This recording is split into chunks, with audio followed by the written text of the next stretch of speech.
Hare Krishna. We're all locked up, which is good because we have more time to read. So I just wanted to remind you that I have 3 books all available on Amazon.com, and I wanted to encourage you. Maybe you'd be interested in them. So I'll tell you a little bit about them. We have one book which is called Japa Affirmations, and this book is simply to get you into the right mood before you chant, to help you understand more deeply what the Maha Mantra means. So you prepare yourself by going more deeply into the meaning, but not only the meaning, you go more deeply into the feeling. And when you do that, it becomes very easy to concentrate all these problems. What about my mind when I chant? You don't have to worry about it because now your heart is involved and connected on the level of meaning, the level of prayer. You're not going to be going around the universe in your mind when you're connected with the very essence of what the Maha Mantra means. So there are 20 affirmations which are meant to enable you to be in that mood. And many devotees have said that it's changed their attitude, like, in the 3 minutes it takes to read one, it's changed their attitude and thus improved their japa.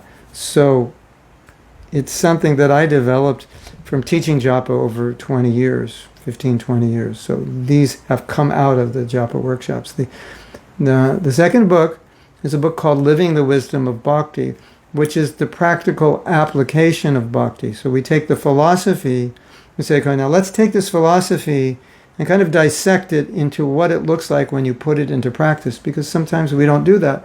Sometimes it's difficult. And most chapters have exercises where you can self-reflect on how well you're applying or how you can apply these exercises. So we talk about humility, we talk about self-honesty, introspection, forgiveness, dealing with shame, dealing with guilt, dealing with sexual desire, overcoming criticism. We deal with all these topics because these are relevant, this is real, this is what life is really like. And so I try to take the philosophy in a way that you can apply it like moment by moment in your activities. And so this book also I've gotten very good response from this, that it's really helped devotees see the philosophy in a more practical way. And the last book I wrote is called Uplift Yourself, Change the World, which is based on the idea that if we want anything to become better, we have to become better ourselves. And it's divided into 29 different topics with about 5 or 10 little sutras, little meditations. So they're kind of jam-packed. Things that I've thought about for years, put into like 20 words. And then if you meditate on them, they kind of open up and they help you see things differently, they help you think differently, and help you be more introspective. And this was originally written for non-devotees as a kind of an introduction to spirituality. But devotees really liked it.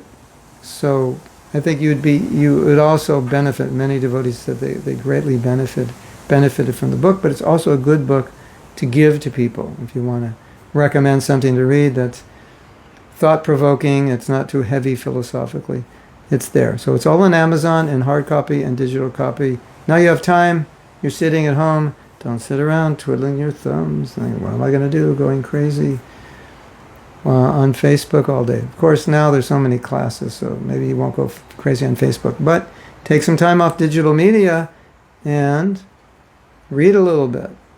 Of course, and you're saying, wait a minute, if I get the digital copy, I'm still on digital media. That's true.